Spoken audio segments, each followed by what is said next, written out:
Hello friends, എല്ലാവരും വായോ. അപ്പോൾ ഇന്നത്തെ വീഡിയോ എന്ന് പറയുന്നത് ഒരു ഡ്രസ് ടാഗ് വെച്ചിട്ട് ഒരു സംഭവം ഉണ്ടാക്കിയാലോ. അപ്പോൾ അതിൽ നിന്ന് ഒരു A4 ഷീറ്റ് എടുക്കുക, ഡ്രസ് ടാഗ് വെക്കുക, അളവ് നോക്കുക. അതിനുശേഷം നമ്മൾ കട്ട് ചെയ്ത് കൊടുക്കുക കേട്ടോ. അതിനുശേഷം നല്ലോണം തേച്ച് പിടിപ്പിക്കുക പശ, എന്നിട്ട് ഒടിച്ചു കൊടുക്കുക.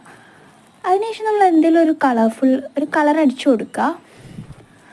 പേസ്റ്റൽ കളേഴ്സ് അടിക്കുന്നതായിരിക്കും നല്ല കേട്ടോ. അന്നിന് നിങ്ങളെ കോട്ട്സോ തോട്ട്സോ എന്ത് വേണേൽ എഴുതി കൊടുക്കാം കേട്ടോ. അതിനുശേഷം നമ്മൾ ഡിസൈൻ പരിപാടി കേട്ടോ. ഒരു ഹണീബിയൊക്കെ വരയ്ക്കാം. ഒരു ചിറക്, ഒരു കണ്ണ്, ഒരു കൊമ്പ്, അതുപോലെ കുറച്ച് ഹാർട്ട്സൊക്കെ വരച്ചു കൊടുക്കാം, മുകളിലും താഴേക്ക് ആയിട്ട്. അതിനുശേഷം ഇതുപോലെ നമുക്ക് രണ്ടെണ്ണം കൂടി ചെയ്തെടുക്കണം. അതുപോലെ എഴുതുക, കൊമ്പ്, തല ഒക്കെ വരച്ചു കൊടുക്കുക, ഹേർട്ടൊക്കെ വരച്ചിട്ട് നമ്മൾ ബാക്കി കൂടി ഉണ്ടാക്കിയെടുക്കാം കേട്ടോ. നമ്മൾ 4. അപ്പോൾ ഇത്രയേ ഉള്ളൂ ഇന്നത്തെ വീഡിയോ. Bye bye.